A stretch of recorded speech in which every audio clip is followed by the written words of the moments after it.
تصویر بنانا ویڈیو بنوانا جائز ہے یا نہیں. تصویر بنانا اسلام میں بالکل حرام ہے. یہ ویڈیو کی تصویر ہے, یہ ڈیجیٹل تصویر, اس کے تصویر ہونے میں بہت اختلاف ہے. جو بہت سے علماء ایسے ہیں جو اس کو تصویر مانتے نہیں ہیں. تو میرا بھی جو اپنا رجحان ہے وہ اسی طرف ہے کہ یہ تصویر, بعض دفعہ ایسے ہوتا ہے کہ ہمارے پاس کوئی چیز ہوتی ہے تو لغت میں اس کو دینے کے لیے کوئی نام ہی نہیں ہوتا ہمارے پاس, تو جو اس سے ملتی جلتی چیز ہوتی ہے وہاں سے ہم نام ادھار لے کے اس پہ, بولو بھائی.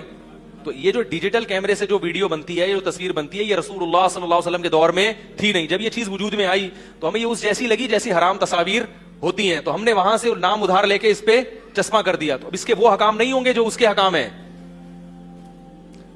کیونکہ بہت بڑے بڑے علماء یہ کہتے ہیں کہ تصویر کے لیے سب سے بنیادی شرط ہے اس کو قرار ہوتا ہے.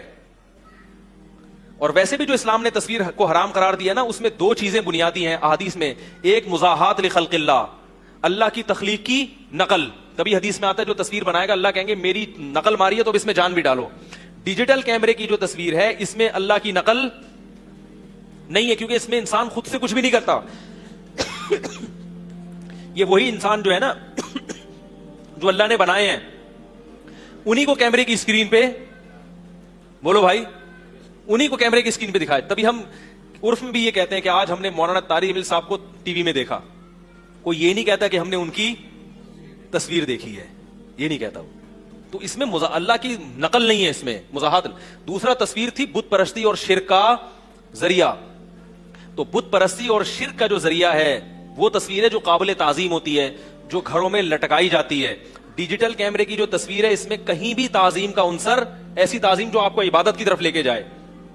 آج بھی دنیا میں جہاں بھی تصویر کی عبادت ہوتی ہے وہ دیواروں پہ لٹکی ہوئی اور چشمہ ہوئی بھی تصویروں کی عبادت ہوتی ہے. سمجھ میں نہیں آ رہی میرا خیال ہے بات. کبھی بھی ایسا نہیں ہوتا کہ کیمرے کی تصویر کی کوئی عبادت کر رہا ہو, کیونکہ وہ جیسے ہی آپ موبائل آف کریں گے وہ کیا ہو جائے گی, کیونکہ وہ لہریں ہوتی ہیں جو 2 منٹ میں غائب ہو جاتی ہیں, اور وہ کبھی بھی تصویر کی شکل میں محفوظ بھی نہیں ہوتی. وہ ڈیجیٹل فارم میں محفوظ ہوتی ہے, 0101 کی فارم میں. پھر اسی عمل کو ریورس کر کے دوبارہ لایا جاتا ہے, پھر وہ غائب ہو جاتی ہے. تو اس میں جو شرک پھیلنے کا جو تصویر ذریعہ تھی اس کا ذرہ برابر بھی شائبہ نہیں ہے. اور آخری بات یہ کہ بالفرض مان لیا جائے کہ یہ وہی تصویر ہے جس کو نبی نے حرام قرار دیا, تو میرا اس پر ایک تفصیلی بیان ہے. دیکھو نبی صلی اللہ علیہ وسلم نے جس حدیث میں کتے کو حرام قرار دیا نا, کتا پالنا, اسی حدیث میں تصویر رکھنے کو بھی حرام قرار دیا ہے. بات آ رہی ہے سمجھ میں؟ اور جو وعید کتا پالنے پر ہے وہی وعید تصویر رکھنے پر بھی ہے کہ فرشتے داخل نہیں ہوتے. لیکن کتا, اس کی شکار کے لیے بھی ہمیں اجازت دی گئی. بات آ رہی ہے سمجھ میں؟ اور گھر میں رکھوالی کے لیے, یعنی گھر میں اگر آپ چوکیداری کے لیے بھی کتا پالنے کی اسلام میں اجازت ہے. شکاری کتے کا تو خود قرآن نے ذکر کیا کہ جن کتوں سے تم شکار کرتے ہو وہ شکار تمہارے لیے کیا ہے, حلال ہے. اگر تم نے اللہ کا نام لے کے کتا چھوڑا ہے تو اس سے پتہ چلتا ہے یہ جائز ہے کتا پالنا شکار کے لیے. تو اب دیکھو کہ شکار کے لیے کتا پالنا یہ کوئی انسان کی کوئی بہت بڑی ضرورت نہیں ہے, بہت بڑی ضرورت نہیں. اس کے باوجود کیونکہ ایک بہت بڑا فائدہ تھا اس میں, تو شریعت نے اس کی ہمیں کیا دے دی, اجازت. تو تصویر اگر اس کو حرام بھی مانا جائے, یہ والی جو ڈیجیٹل کیمرے والی تصویر ہے, رسول اللہ صلی اللہ علیہ وسلم کے دور میں اس کے وہ فائدے, بلکہ استعمال نہ کرنے کے وہ نقصانات بھی نہیں تھے. تو اگر یہ فائدے رسول اللہ صلی اللہ علیہ وسلم کے دور میں ہوتے تصویر کے, کہ تبلیغ کا اتنا, یہ ڈیجیٹل کیمرے والی تصویر کی بات کو, تبلیغ کا اتنا بڑا ذریعہ بن رہی ہے, اور آپ میڈیا وار میں دوسروں سے پیچھے رہ جاؤ گے, تو صرف یعنی کتے سے جو شکار والا فائدہ ہے نا, وہ فائدہ اس فائدے کی نسبت بہت زیادہ کم ہے, بہت زیادہ کم ہے. تو اگر یہ فائدے رسول اللہ صلی اللہ علیہ وسلم کے دور میں ہوتے تو کیا آپ اجازت دیتے یا نہیں دیتے؟ اس کے بارے میں احادیث کیا ہیں, خاموش ہیں, کیونکہ یہ فائدے تھے ہی نہیں. تو اس سے پتہ چلا کہ تصویر اگر کسی مفید مقصد میں استعمال ہو رہی ہے تو اس کے بارے میں ہم حرام اس لیے نہیں کہہ سکتے کہ اس کے بارے میں کوئی نص موجود, بولو نا یار, ہے ہی نہیں. اس کی حلت اور حرمت سے نص خاموش ہے, اور جہاں بھی نص خاموش ہوتی ہے وہاں اجتہاد کی, بولو نا یار, وہاں علماء کو, یہ مجتہدین کو اس کی اجازت ہوتی ہے کہ وہ اجتہاد کر سکتے ہیں.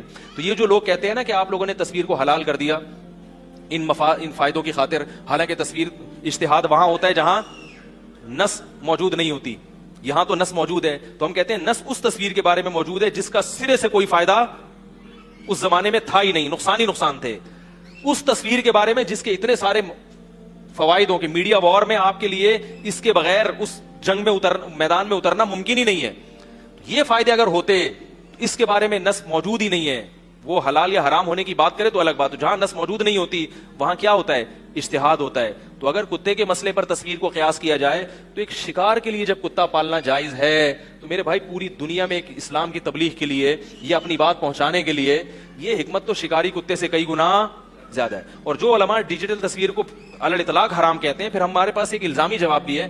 ہم کہتے ہیں اگر یہ بالکل بھی حرام ہے, یعنی جہاں فائدہ ہو وہاں بھی جائز نہیں ہے, تو پھر عمرہ کرنا کیسے جائز ہو گیا؟ کیونکہ آپ کو عمرہ کرنے کے لیے بھی تصویر کھنچوانا, بولو بھائی, ضروری ہے. حالانکہ وہ تو فرض بھی نہیں ہے. چلو حج میں تو ہم کہتے ہیں فرض ہے, تو وہ کیسے جائز ہو گیا؟ یا کسی ملک دنیا میں گھومنے کے لیے وزٹنگ ویزے کے لیے آپ ملیشیا جا رہے ہیں, تو ساری دنیا جاتی ہے, علماء بھی جاتے ہیں, تو وہاں کیسے جائز ہو گئی؟ تو جب ایک وزٹنگ کے لیے آپ کے لیے تصویر کھنچوانے کی اجازت ہے, تو ایک میڈیا وار میں غیر مسلموں کا مقابلہ کرنے کے لیے آپ اس کو حرام قرار دیں, تو یہ بات ہماری رائے کے مطابق, یعنی علم اور حکمت کی ہماری نظر میں یہ اتنی مضبوط بات, بولو بھائی, نہیں. باقی جو علماء ماضی قریب میں ہمارے بزرگوں میں اس کو شدت سے حرام کہتے رہے ہیں, انہوں نے ان دلائل پر غور کیا ہی نہیں تھا. انہوں نے اس کے, اور اس زمانے میں اس کا ایسا استعمال بھی نہیں تھا, سوشل میڈیا تو تھا ہی نہیں, تو انہوں نے صرف اس کے نقصان دہ پہلو پر دیکھا, اور واقعی اس وقت نقصان دہ پہلو ہی تھا, اس کا کوئی مفید پہلو جیسے ٹیلی ویژن کے ڈرامے ہی تھا. اتنا فاسٹ میڈیا کہ ایک آدمی آگے ٹی وی میں ایک بات کہتا ہے اور کروڑوں تک وہ بات پہنچتی ہے, اور ٹی وی میں مذہبی چینل بھی بن گئے ہیں. تو وہ اس دور میں وہ مفتی ولی حسن صاحب جو اتنے بڑے بزرگوں میں سے ہیں, ان کو بھی اس کے ناجائز کہنے پر اشکال تھا. ڈیجیٹل تصویر, ان کی تحریر موجود ہے. تو ہمارے اکابر میں بھی یہ مسئلہ اتفاقی نہیں تھا, بعض علماء کا رجحان اس کے جواز کی طرف. حضرت مفتی تقی عثمانی صاحب نے تو 25 سال پہلے عربی رسالہ میں جو ان کی تحریر ہے اس میں لکھا تھا کہ مجھے اس کی تصویر ہونے پر اطمینان نہیں ہے. تو یہ جو لوگ اعتراض کرتے ہیں نا, پہلے حرام کہتے تھے, ایک دم سب نے جائز کر دیا, ایسا نہیں ہے. پہلے بھی بہت سے علماء جواز کے, بولو نا یار, قائل تھے. البتہ وہ اس کو پرچار نہیں کرتے تھے کیونکہ ان کو اس کا اندازہ تھا کہ اس کا نیگیٹو استعمال کیا ہوگا, زیادہ ہوگا, اس لیے وہ خاموش تھے.